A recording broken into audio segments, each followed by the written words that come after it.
Hi, my name's Jason, and I used to be just a good old average American kid living in upstate New York. There's me. I played baseball, mastered Mortal Kombat, went to the prom, said the Pledge of Allegiance every day, and loved my country. I even lived the dream of every American youth, college. Sure, it was a state school, but it also happened to be a party town. Great times all around, right? Well, sort of. I still had to work hard as a pizza guy to make it. And of course there was school.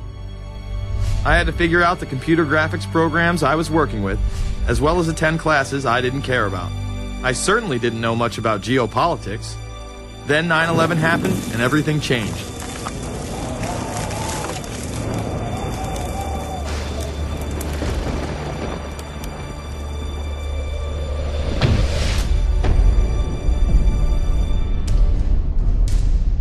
I was pissed. How dare the Muslim extremists massacre all those people? But was it all true? Prior to the invasion of Iraq, something didn't seem right. I then did a startling thing. I actually took a look at what happened that terrible September day. What I found horrified and angered me to such an extent that I took action.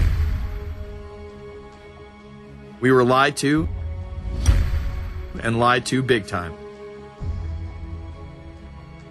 Before I knew it, I went from a normal college student to the political guy at the party to one of the guys that brought you the first internet blockbuster, Loose Change. The film would not only change my life, but countless others as well. So if you've ever seen Loose Change, the documentary about September 11th, it's a conspiracy theorist documentary, it is riveting. Oh, like, yeah. You watch it, and by the end, not even the end, 10 minutes in, you're like... You got your car packed, your head... You're just like, oh my God, it's all true. So every place, there's questions coming from this documentary. And you don't have to believe everything in the documentary to still have questions come up. And you look back and you remember what you saw and what you were told, and now you have questions. We got the boogeyman out there. Wow. See, for many years it was communism, then it was the war on drugs, now it's the war on terror. All through our life we've had to have a boogeyman. Loose Change took the truth about 9/11 into the mainstream with over 100 million views and allowed me to travel the country and even take on some of my detractors. The answer is no, they cannot. Jason, I think it's telling that every time you disagree with something, you call the people a liar. I'm not calling anybody a liar, sir. I'm calling you a liar because you are a liar. But if we were lied to about 9/11, then who was really behind it? A lot of people on the web were pointing towards the New World Order, but that was impossible. I mean, the Hulkster couldn't be involved, could he? The NWO is the only way to go, and what you gonna do? So I set out to find out if the New World Order really existed. And if it did, what was it? Who was involved? And what were their goals? The very word secrecy is repugnant in a free and open society. And we are, as a people, inherently and historically opposed to secret societies, to secret oaths, and to secret proceedings. For we are opposed around the world by a monolithic and ruthless conspiracy. It is a system which has conscripted vast human and material resources into the building of a tightly knit, highly efficient machine. Its preparations are concealed, not published. Its mistakes are buried, not headlined. Its dissenters are silenced, not praised. No expenditure is questioned, no rumor is printed, no secret is revealed. Some cringe when they hear the term New World Order, despite all of these prominent people using it.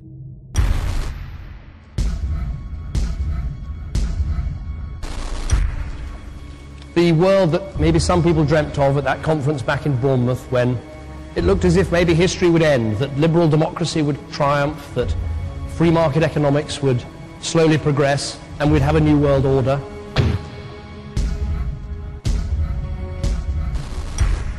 And together they helped to create, were the principal leaders in creating, a new world order and a winning strategy in the Cold War.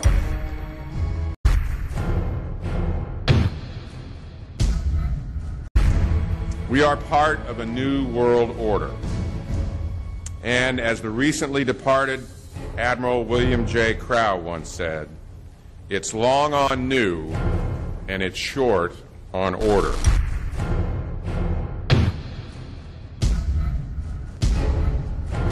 Walter Isaacson wrote a wonderful book about some of the wise men who helped shape the New World Order following the Second World War.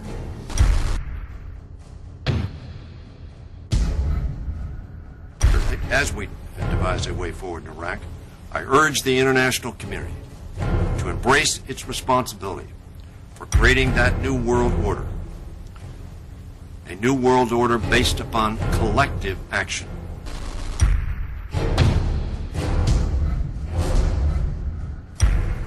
The transatlantic partnership was never just the foundation of our security.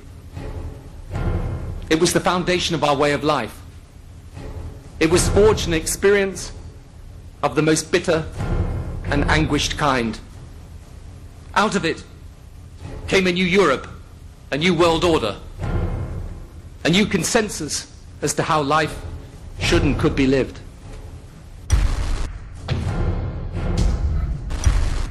And just like that, it was gone. It was a new world order. That's what President George H. Bush said. Harvard historian Francis Fukuyama pronounced the end of history. In fact, when it is used, that person is often dismissed out of hand because of the perception that it is nothing more than a conspiracy theory. Actually, the idea of global governance and a one world order has been around for centuries, and the term New World Order has been used frequently in recent history. The New World Order means different things to different people, but to those who expect to be in control of it, it means the same thing. It means all the world under their control. They believe that somebody must rule. After all, people are too darn dumb to know how to rule themselves. They figured that that's their role.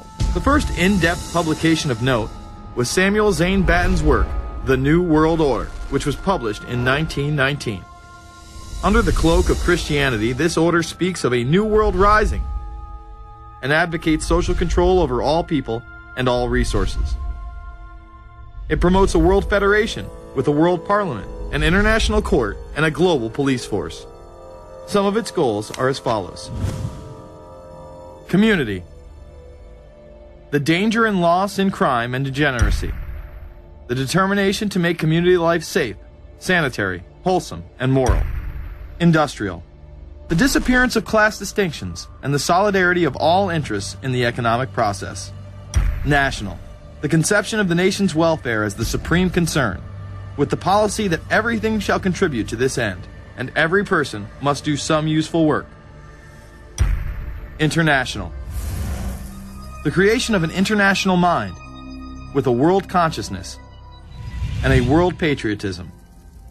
The destruction of every arbitrary power that can separately and of its single choice disturb the peace of the world. Well, government is good, right? It put an end to war. Well, it could put an end to war because you just only have one dictator. I think Adolf Hitler had that in mind. He wanted a world government too, with himself as the master leader. Many have regarded Hitler as the apex of evil, a true heart of darkness. But how many people know that Hitler had his own vision of a new world order? Hitler had been promoted by the establishment. He graced the cover of Time magazine many times and was their Man of the Year twice. His vision was simple: unify Europe and then the world. The only real difference was that his order was racially motivated, instead of being based solely on religion. He even wrote a lesser-known follow-up to Mein Kampf in 1928 that many have dubbed My Order, or New World Order. President Roosevelt would condemn this order prior to World War II. Nazi forces openly seek to establish systems of government based on the regimentation of all human beings by a handful of individual rulers who seize power by force.